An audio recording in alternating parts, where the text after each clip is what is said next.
record.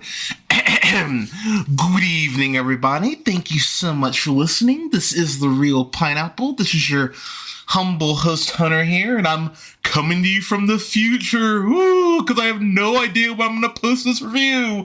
But I'm here with a special guest who has been on this, I would say, journey, but going to Middle Earth would be a lot more fun than reviewing these films. I'm here with my friend from the Afternoon Tune, which you can check out on YouTube and wherever you listen to podcasts. I got Nick here with me. Nick, how you doing, sir?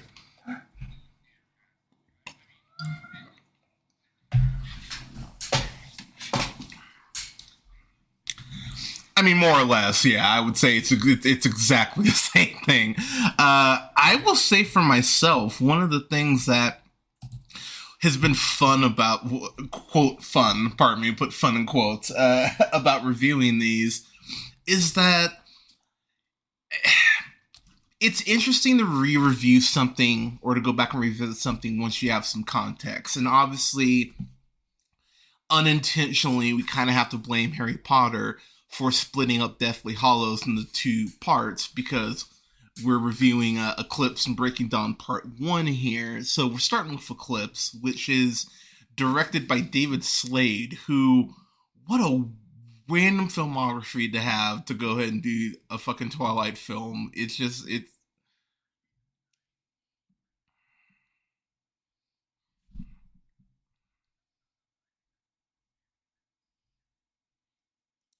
yeah, I actually didn't mind Awake. It's better than Cape. Directed a couple episodes of American Gods as well.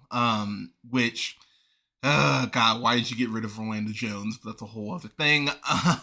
But the big film I would say for Slade is Hard Candy, which is of course why can't I think of Patrick? I was gonna say not Patrick Warburton. That would be a completely different film, but right. But Patrick Wilson and Elliot Page, and that was. You want to talk about a movie where if I ever get the pleasure of meeting Elliot Page, I'm gonna go. Okay, can we start here? Because I remember watching Hard Candy and going, well, fuck, that's a mind fuck in the best sort of way. But we're on. Whoa, what is this? This is the third. Yeah, the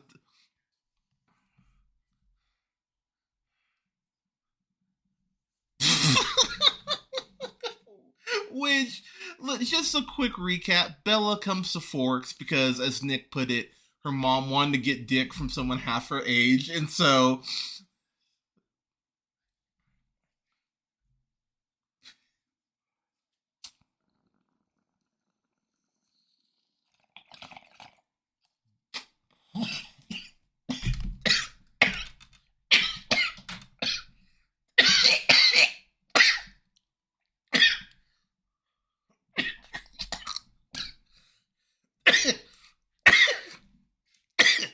oh man, not taking a bong hit at all. No, don't worry.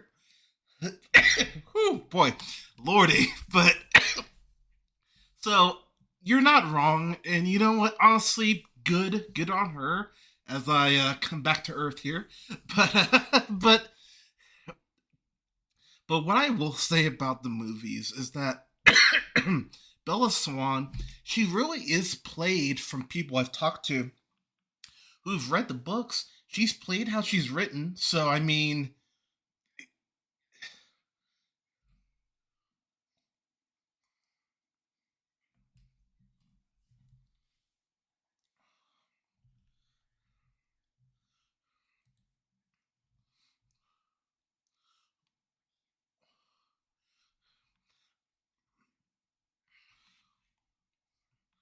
well, it's like judging Brad Pitt's, career off of Cool World. Like, when you're not, yeah, yeah, because like when you're not an A-list actor or actress, you'll take what you're given, and let's call it what it is. These movies are not, or this source material in no ways meant to allow actors or actresses to elevate the material because the material is very restricting based on the. I mean, that's fair. I mean, I think the Hungry Caterpillar teaches you shit.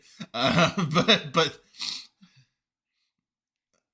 right, I know those Berenstain Bears, or you know, that the female bears are allowed to go outside. Yeah, but yeah, right. So let's get into this plot. So Victoria, who's played now by Bryce Dallas Howard, because the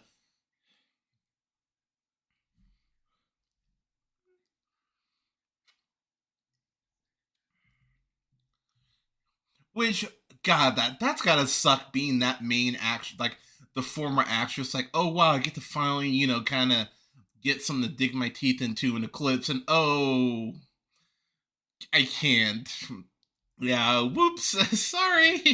and and so she's still pissed off that Edward and the Cullens killed her. Killed her. What was that dude's name? Thank you. Yeah, and and honestly, yeah, good.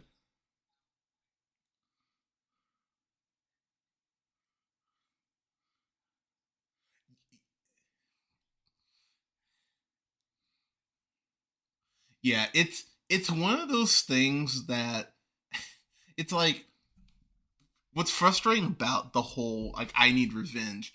There there are multiple points where Bella is just like, why go after the Cullens? Like there's this point where it's like they killed the one creepy Santa guy so fucking easily. It's like go back to Forks and just feast on the town, but because it's Bella, it's like no, no, no, it has to be her. So when she can't kill her, everyone has to suffer. So she goes ahead and she basically goes ahead and bites this guy. I don't even remember the guy's name. It doesn't really matter.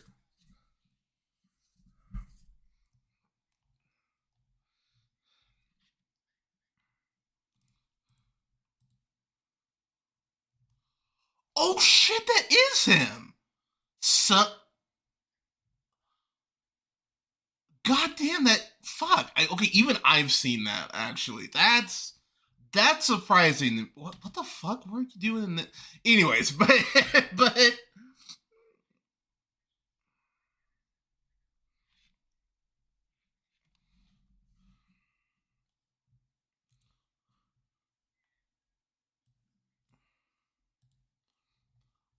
so here's the thing, and I think Nick and I need to make this clear.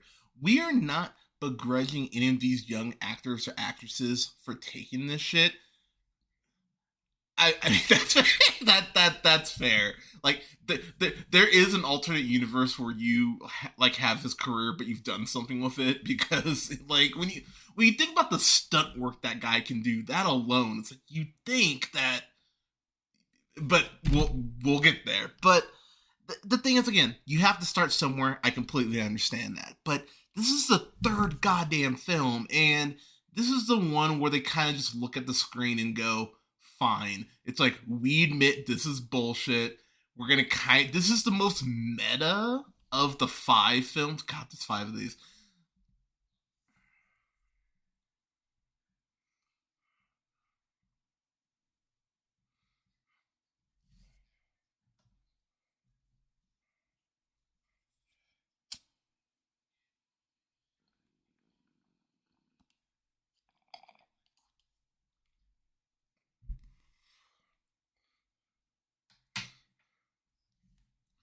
Yeah, because this is Rosenberg, still on the script. Who, of course, yeah, and producer on Dexter. I've brought up, showrunner for Jessica Jones.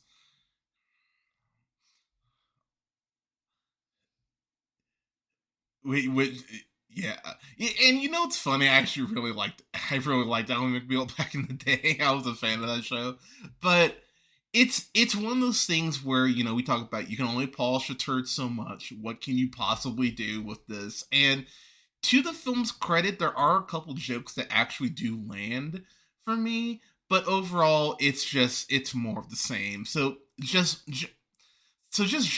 yeah.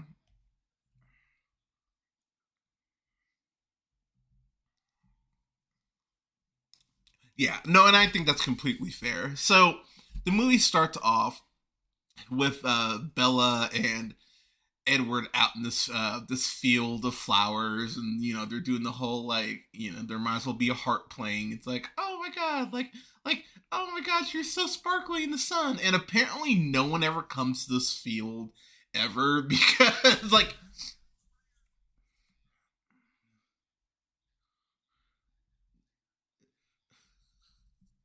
which then that's a very awkward situation if a hiker is like with their GoPros like, oh, why is someone spark up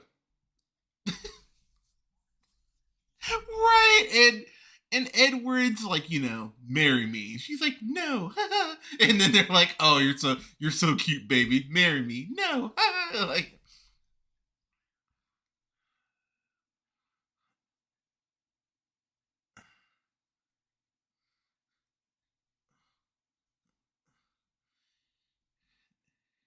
it is adorable how Bella has the fucking gall to build any sort of suspense by saying no to his marriage proposal because by what third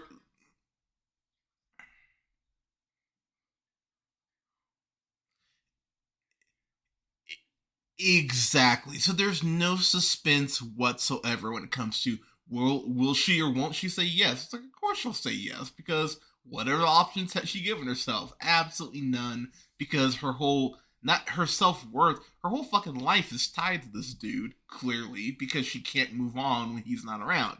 But I love Brawny Paper Towel Man in this. I love Charlie in this because Charlie, God bless him, but God bless Billy Burr. He is just he's the only person kind of calling her on shit because he's like, hey, you know why you're grounded, and she goes, yeah, I put you through hell, and I went, you're really summarizing this very quickly. Yeah, like you said the exact same thing to him that your mother said to him that led to their divorce. You left in the middle of the night. You've been keeping up with night terrors for months. Like putting him through hell is really putting it mildly. So when he's like, "Yeah, you can't leave the fucking house," she's like, "Oh, I guess that makes sense." Like, yeah, bitch, it totally makes sense.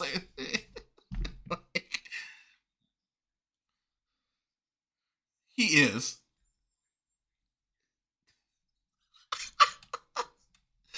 You can just say teenager. It's fine. It's fine. But yeah, I mean, I unfortunately have known teenagers that I have known teenagers that's shitty. So watching this was kind of like, oh, yep, yeah, these people exist. I will say, as the movie kind of gets going early on here, I love the fact that what's his name? That Charlie is the one who goes, "Hey, you haven't talked to Jacob in a while." When you were basically, right around the corner from slitting your wrist, Jacob was here for you. Maybe you should,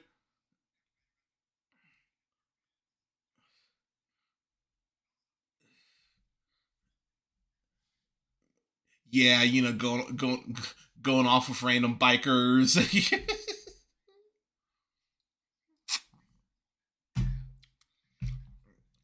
I know, doing your laundry, like what the like what the fuck, Bella? But she goes ahead and meets back up with a Shark Boy, played of course by Taylor Lautner, and we find out that he basically the wolf. What do they call? Not the pack, but like the pack wolves. Fine, they're getting more aggressive, and Sam is the head one who. I don't have who's plays him. It doesn't matter. All you need to know is that the wolves are.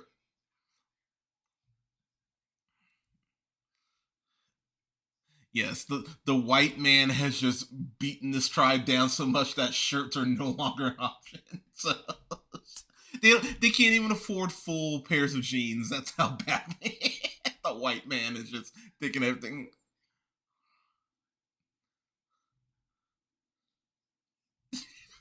That too. That could be another thing. So this movie, man, I know we talked about how meta it is, but Bella goes and visits Jacob, and Edward's like, yeah, I'm not really cool with that. And she's like, he's my.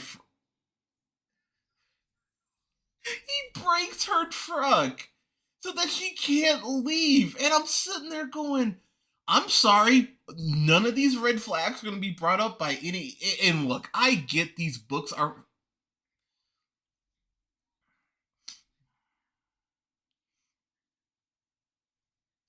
I mean, you're not wrong.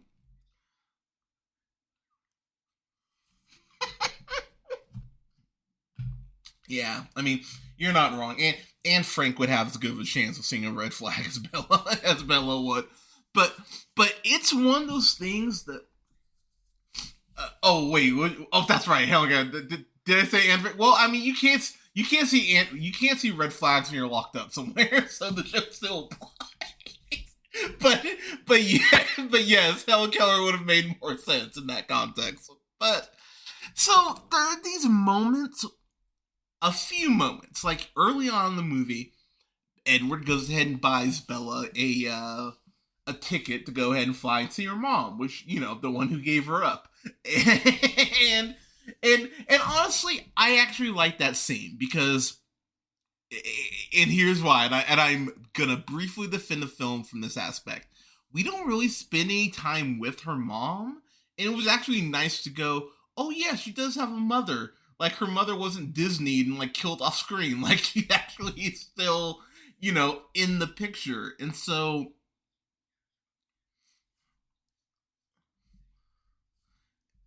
yeah, right. I actually appreciate the fact that they get a little time to actually interact with each other. Like what a fucking concept. The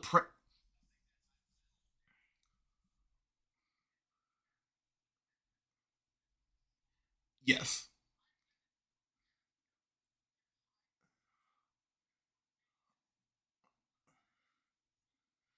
Don't in the books don't they just say to use like the most like intense sunscreen and that apparently covers it.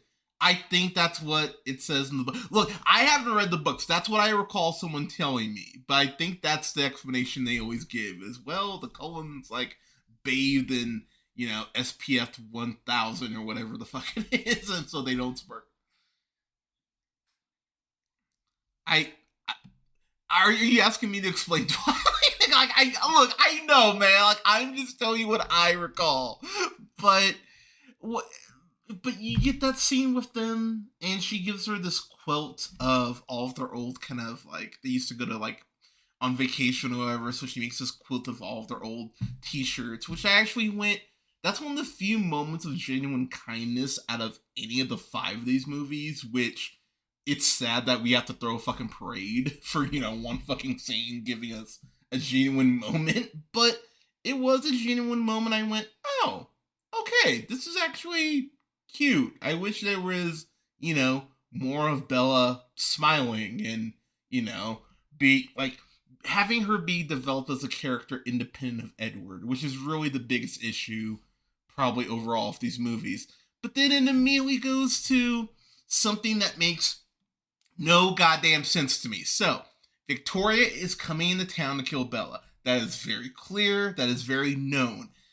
The werewolves have this bullshit like, hey, Cullens, you can't come on this part of the land. And the Cullens are like, all right, sure, whatever. And so the Cullens and the fucking werewolves are hunting Victoria through the woods. Emmett has a clear shot at her. He will catch her very easily, and yet Sam, because he's a dick, is like, he's on our land now. I want my moment. Rawr, and just knocks Emmett out of midair and keeps him from catching Victoria. And so she's like, oh, cool, off the forks I go. And Emmett just kind of glares at Sam, and that's it. It's never, no. Yeah, and since you're trying to build tension between the two clans, I went, this doesn't come up again. And at no point does it come up again. I just went, this is weird. Like you're making the job harder on yourself by not bringing up these things that are actually.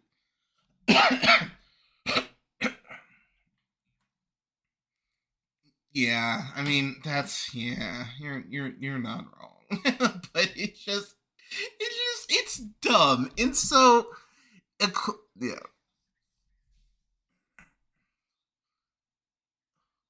Oh yeah, she looks shocked. Like she's like, "Oh, I got away. That's fucking cool." I So they go ahead and they introduce, which will become a big thing for the last two films. They introduce the concept of imprinting, and when when Jacob explains it to Bella, so I don't remember them actually bringing it up. I was really sitting here like, when did they bring imprinting up? And when Jacob starts breaking it down, it sounds like the rapiest shit ever. It's like there's no way to spin this at all. So when Jacob goes, gravity, and I'm paraphrasing,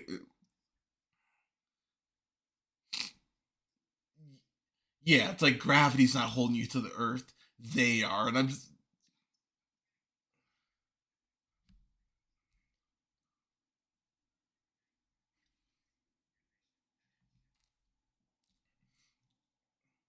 is it? So I haven't watched you yet. Is it? But it knows it's trashy. Like okay, okay.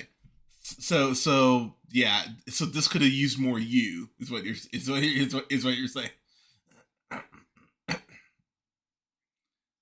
Really? Okay, that's funny. So the thing the thing that's weird about this movie is that not only do the whole imprinting thing, which by the way, and I'm jumping ahead slightly here, but in Breaking Dawn Part One, they bring up the fact that Jacob, we all know Jacob imprints on the baby because womp womp. Exactly. But when Jacob is, but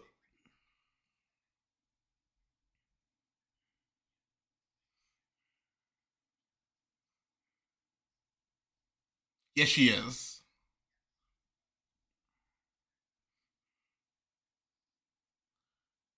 Yeah.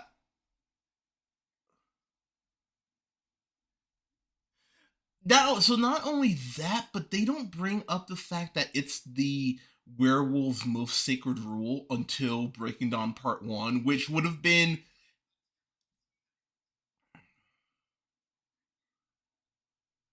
yeah, which would have been actually interesting to bring up here and call back to that in Breaking Dawn Part One and go, it is their most sacred. Like, it's such a simple thing. I just went, no one thought you should bring up how important this rule is here because it's really brought up more as an afterthought here, and it just kind of goes like, all right, we're moving on. And it's like,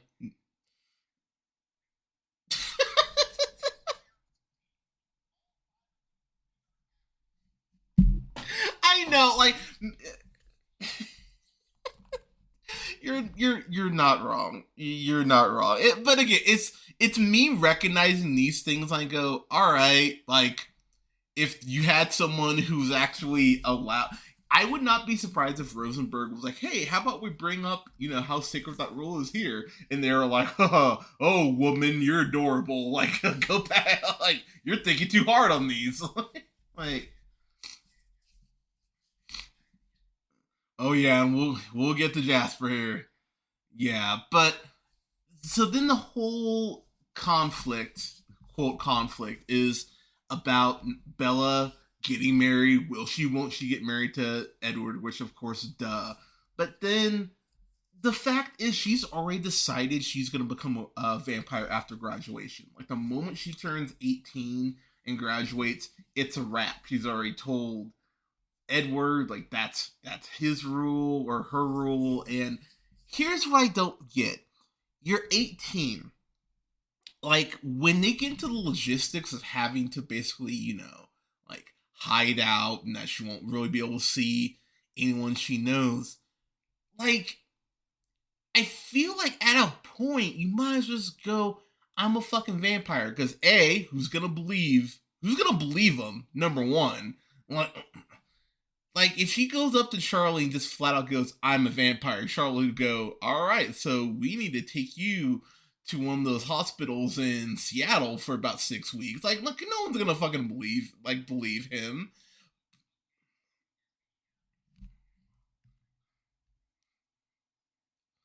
Yeah, like it, like it's fucking ridiculous. But when Bella tells Jacob in our latest edition of Oh My God, Another Red Flag, the fact that Jacob loses his shit so quickly and immediately goes to throwing a wrench, I just went, okay, so you shouldn't be like, oh, cool, that violence thing.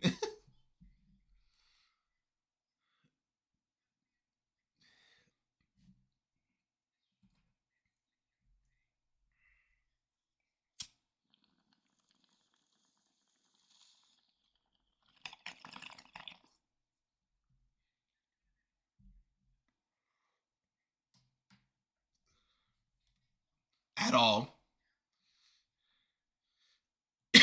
Yeah, because later on in the film, he goes ahead and pulls the whole, "Oh, you're not going to kiss me or give me a chance. I'm going to kill myself," which I just went, "Wow, you're a piece of shit too. Like, awesome." So she has two terrible fucking options. Um, so yeah, which we've talked about this at length already, but that's the relationship right there. It's Alice and Bella. It's right fucking there. It does like couldn't like I understand this is based on source material. I understand this doesn't happen in the source material. But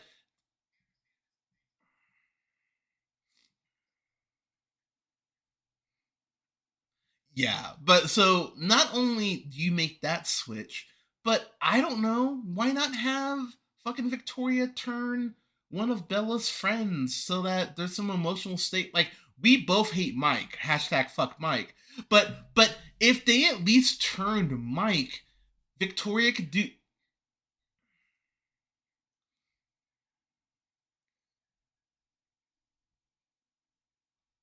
at all. But I'm sure she has looked at the like the check and she was like, "Oh God, this is like a good amount of money for like doing fucking nothing." Which good for Anna Kendrick, you know. But if you turn Mike and have him be the head of this new army of vampires, you could at least have Victoria pull the whole, "I know you want Bella, we go ahead and kill, the Cullens, you get Bella." Like, there would at least be a bargaining chip for her to use outside of her acting like she's in love with this new vampire, which makes no fucking sense at all in the movie. Like, even when they're talking, her and Riley, and she's trying to convince him, like, "Baby, like, once we do this, we can be together." I'm sitting there going, like, come on, like, I know you're young, naive, but are you this naive? Like, if anything, you'd go, "Wow, you fucking killed me," basically. And yeah, like maybe I should just snap your neck right now, because like it just makes no fucking sense. But what? So speaking of not making any sense, there's a whole council meeting with Bella going with Jacob to see hear his granddad, his grandpa talk about, like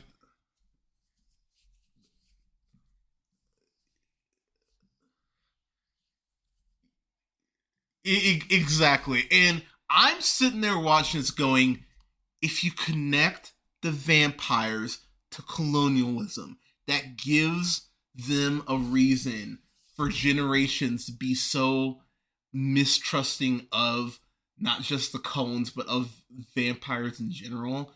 And again, I bet Rosenberg was smart enough to go, "Hey, everyone, let's do this," and everyone went, "Oh, woman, that's adorable." Stephanie's not that deep of a writer. Let's move on. And because to your point, the flashbacks, I went, okay, like a little community.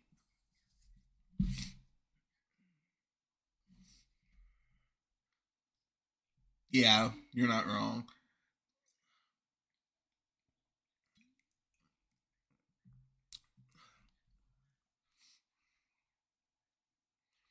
Yeah.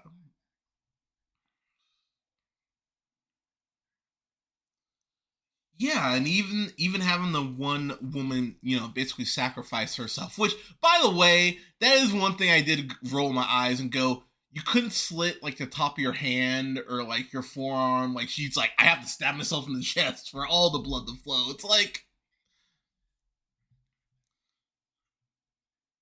yeah, yeah. Oh God, and the force. I remember watching that scene going, I wonder what Bella's gonna do at some point. Like, yeah. So speaking of flashbacks, back to your point, we get a little backstory on most of the Coens in this movie, and I will say, Nikki Reed, fine ass Nikki Reed, who plays Rosalie. Her okay. If you have a better writer, this would be its own film in itself. This could easily be a 15-minute, 20-minute short film.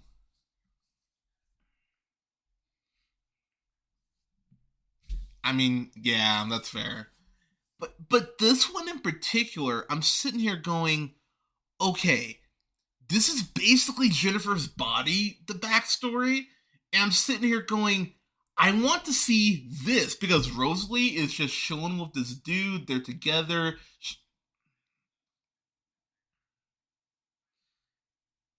I think like the 20s. Yeah.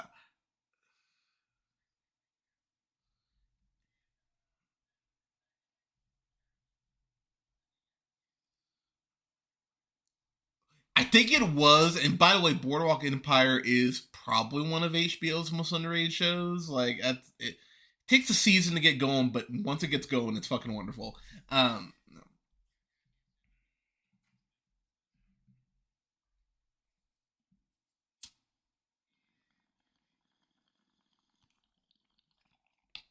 Yeah, it's one of those things that as you're watching it, and Rosalie is getting harassed at first, and then gets,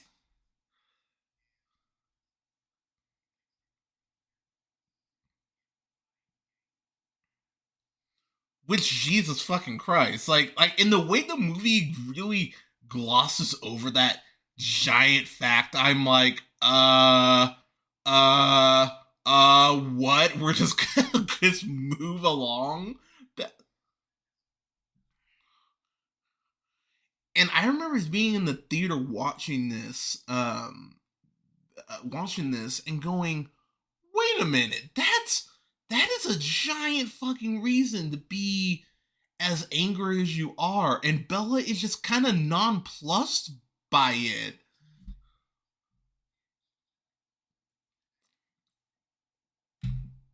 Which I went, are you not paying attention? And so I love the fact that Rosalie turns into the bride for like 30 seconds.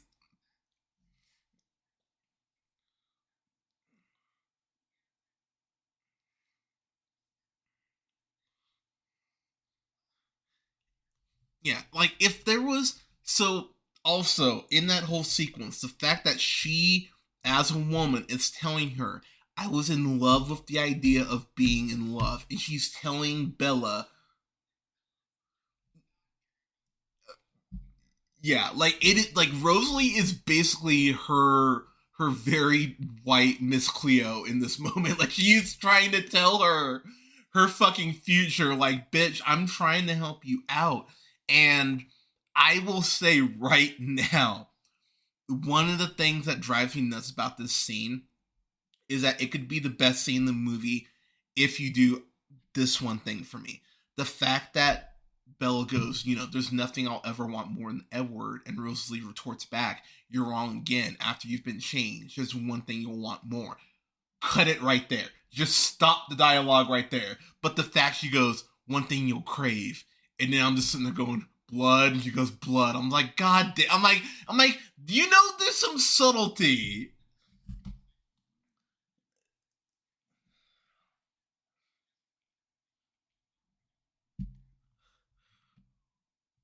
Right, but it's like these. It's a great scene of tension, and really, and Rosalie flat telling Belle that she's just not fond of her is something that I was like, I was like, I appreciate her as being like, Like, I don't hate you. I'm not particularly fond of you. I'm like, you know what? Respect. Yeah, but it's. But I love the fact that she's actually like that straight up, like that straightforward. You'll always know where you're at with Rosalie, which I think is actually pretty cool. But we have to get into our favorite character, Jackson Rathbone, who, you know, yeah. So I we did it.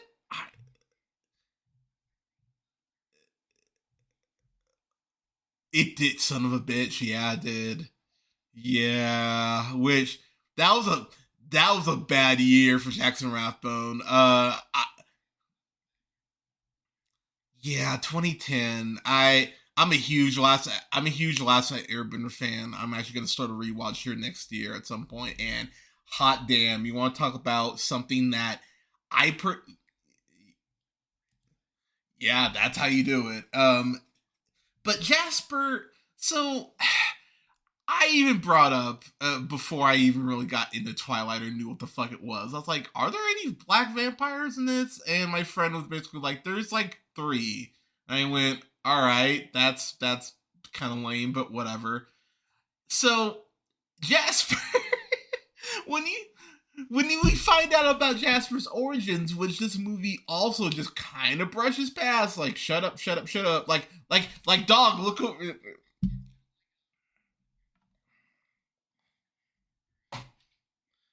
Oh yeah,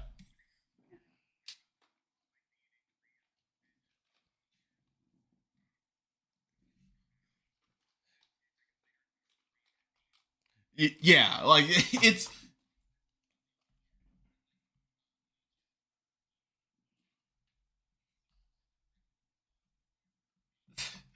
and Jasper is just you brought up off Mike how Jasper stopping killing is more about him of not wanting to kill kids than going like, oh, racism. It's one of those things where you go, oh fuck, he probably yeah like yeah, like he probably ordered the hit on the rocks. He's like, oh yeah, we'll kill him.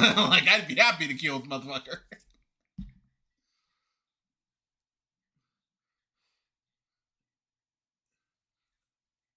Right? Like you're brown. I'm not particularly crazy about you, but you're at least you're brown. It could be worse.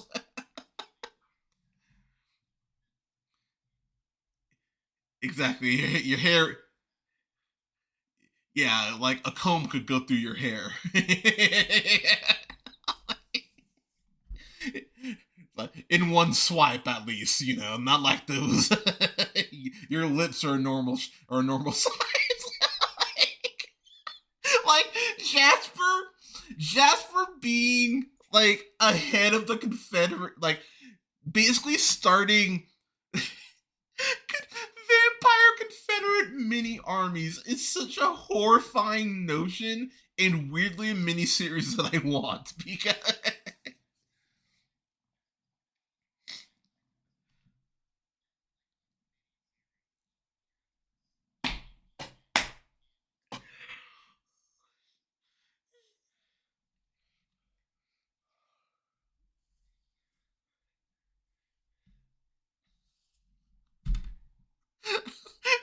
oh man, we just get just Jackson Rathbone is racist Loki.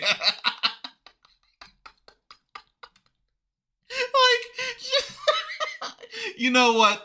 Fuck it. give me that show. Give me that show. But it okay. When they bring it up in this movie, there's no talking about him. Like, if you're gonna,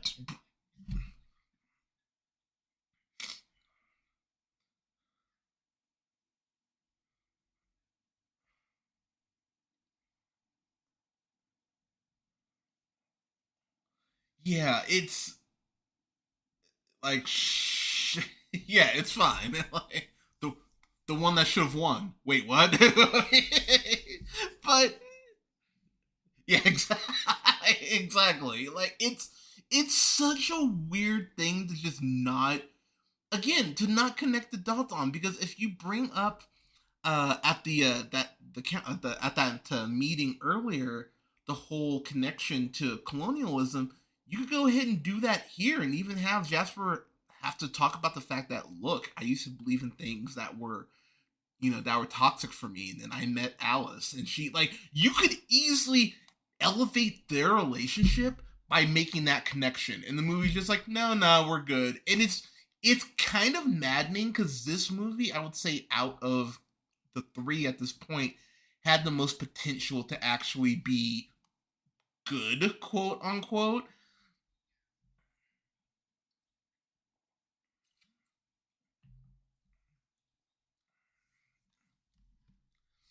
Yeah.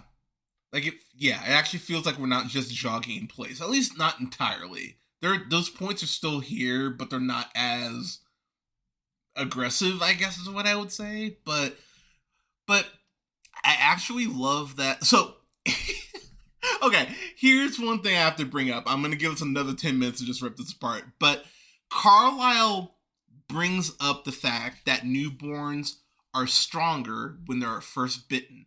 Their explanation of that is because their own human blood lingers in their tissues. Even I was like, it's kind of like when you hear Morgan Freeman explaining the whole organization in Wanted, and you're like, wait a minute, like, wait, let's back up the bus, like,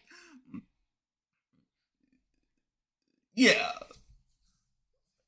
yeah, like it makes no sense, but because you have Carlisle explaining it, the movie's kind of like, shut up, shut up, shut up, don't look over here, don't look over here.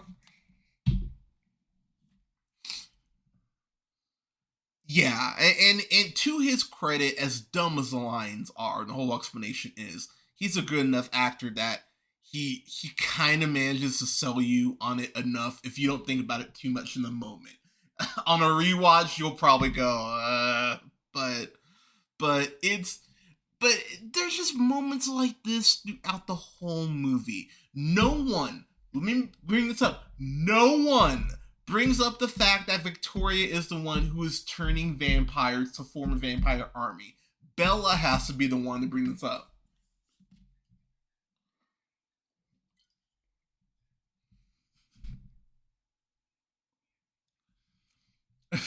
Right?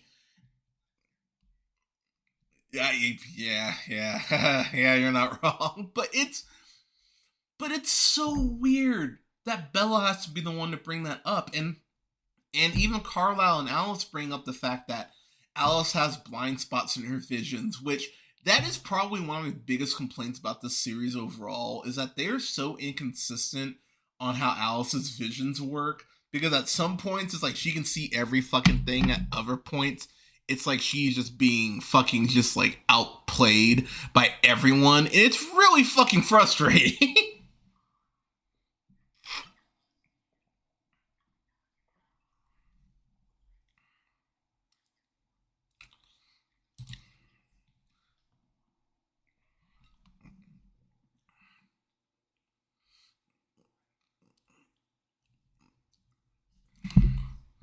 I mean, you're not wrong, but another last couple things here. Edward has the nerve to basically go, I already lost my soul. I won't lose yours. That's why we can't have sex before we're married. And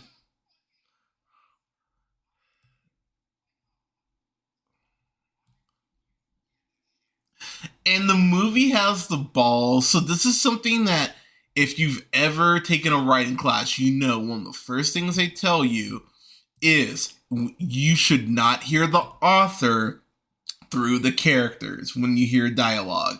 And it is Stephanie Meyer coming through front over like a loudspeaker, just going like, if you have sex before marriage, you lose your soul. Yeah, you will die, you'll lose your soul, vampires will. Uh, uh, yeah, and it's one of those lines where the movie damn near breaks because it just has this moment where it goes, you get what we're saying, don't you have sex before marriage, and it's just Yeah, it is a eye roll fucking moment. And I will say though, that whole sequence actually leads to my favorite scene in the movie, which is where Bella and Edward have to get Jacob and Edward have to get Bella away because the evil, crazy newborn army is gonna come fuck their shit up, and so they go ahead and go off into this part of the woods. And by the way, as someone who is not white, I know white people love camping, and no one thought to bring a heated blanket for Bella's ass, or like a beanie, or like anything to keep her warm in case of a potential snowstorm. So Edward can't cuddle Bella because he's cold all the time, which which is a whole other fucking thing. But Jacob is, of course, thinking,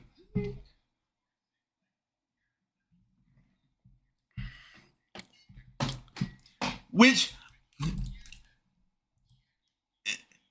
it is. Like, I give them credit where it's due. I laughed hard at that in the theater. I was like, haha, okay, like, well played. But we have to talk about the fact that Edward is reading Jacob's thoughts.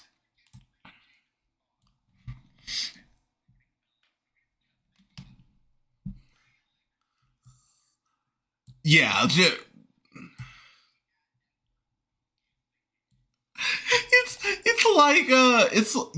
it's one of those scenes, and Jacob is not hiding it. He's like, "Oh, Bella, you warm up faster if you take your clothes off." And she's like, "Jacob," he's like, "What? That's survival 101." I'm like, God damn, dude. it's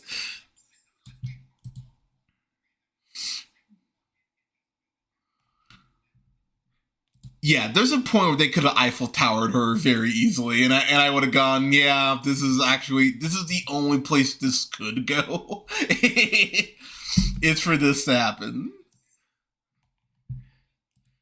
Yeah, it's like that episode of Bob's Burgers 2 for Tina, where she starts dancing with Josh and Jimmy Pesto. Like, hey,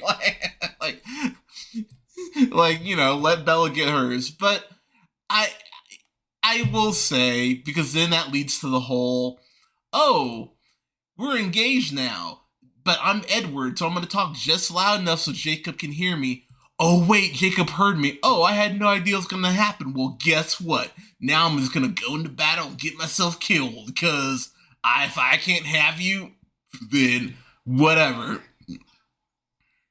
Yeah, and then earlier on, because Jacob kissed Bella against her will, might I add, and completely misread the situation, does not apologize for kissing her, by the way, at any point, which, yeah, real great there. He's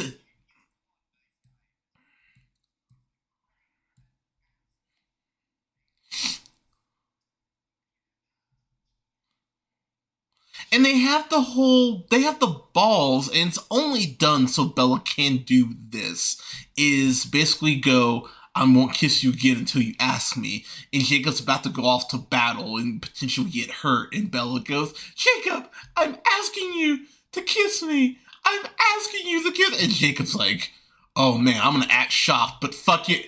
Yeah, but fuck yeah, guilt trip worked, and then kisses her, and then has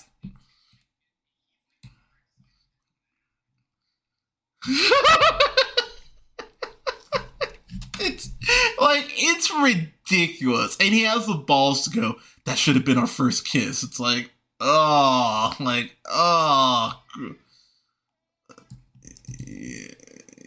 yeah, it's bad. But I will say the scene in the tent, taking away the very clearly obvious bullshit. But the fact that Bella is right there and can't hear them having this giant fucking conversation, like that alone is absurd. But yeah, they're talking like we are right now, and but the fact, I do appreciate the fact that they have an about as an adult of a conversation as I think this franchise will allow characters to have, and they go, look, yeah, and I actually really liked the scene for that. I went, huh, okay, because it'll actually, you get a glimpse into what Pattinson will be down the line. This might be the best acting Lautner's done still, honestly, because I've seen him. I mean, he wasn't doing anything this good in Abduction. He's not. I mean, congrats on getting married, man. But yeah, you're just not that dude. But I appreciate the fact that Edward is like, look, man, like I fully acknowledge that she'd probably be happier with you, but I can't leave her again. I went, okay, you're at least acknowledging that this is not ideal for her. And I actually went, huh, okay. I that's actually allowing Edward to show his age a little bit in a positive way as far as how relationships work. And I weirdly appreciate that. But it's such a weird outlier in a movie that's just filled with very dumb decisions and just dumb dialogue really all the way around. It's weird from that perspective. I know, right? Getting the final thoughts here, I think I gave the first one a C plus. That sounds right. That's about where I am on this. Like again, like the dumb shit is still there, but it's sprinkled out with what I actually thought was a good last battle, which I was shocked by, to be honest.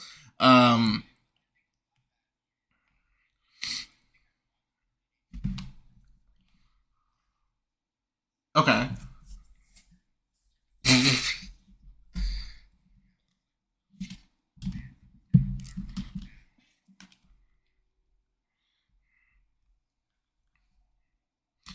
Yeah, I mean, I'll say for myself too.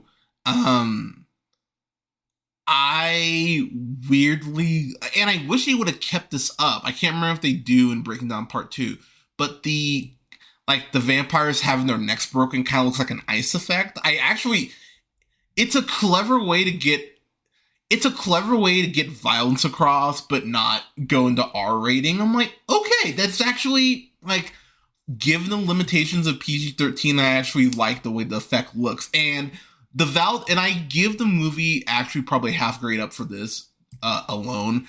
The Valtori showing up and just killing a kid in front of everyone, I just went, God damn, that's cold. Like, no shame at all. And even the fact that Carlisle and Esme were like, hey, yeah, and the Valtori are like, oh, can't have that, snap, like, which fucking cold, but it actually shows Valtori as still being a threat in the universe because, you need to have something at least that's somewhat threatening. And the movie does a good job of that. But, so I will say for me, C+. The dumb shit is still there. It's just scattered out amongst some good stuff, but more missed opportunities here than not. But I'll say C+.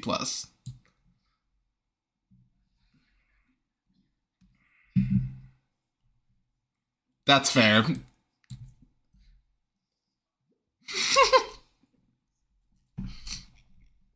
Don't disagree.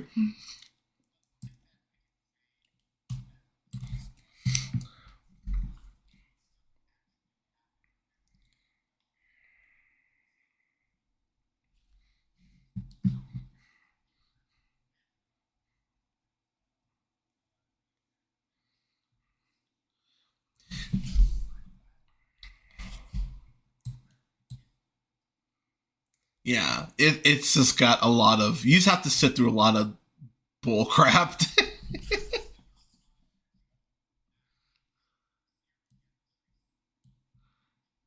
Yeah, it's not ideal, but yeah, I mean, I will say there's a this is the way it's shot, I really like too. There are points I went, and look, the CG, like the budget on as far as the CG is not helped by the way these wolves look. The wolves they just don't ever look better. Yeah, like it's weird.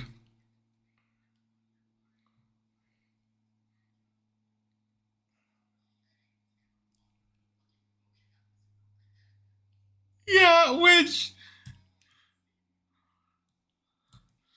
Yeah, they basically look like if street sharks were wolves, this would be this would be them. It's a weird look for the werewolves. Yeah, but we'll save that talk for breaking down part one, because I've got some stuff to say about the wolves and that shit. But Nick, tell the people, where can they find you, sir?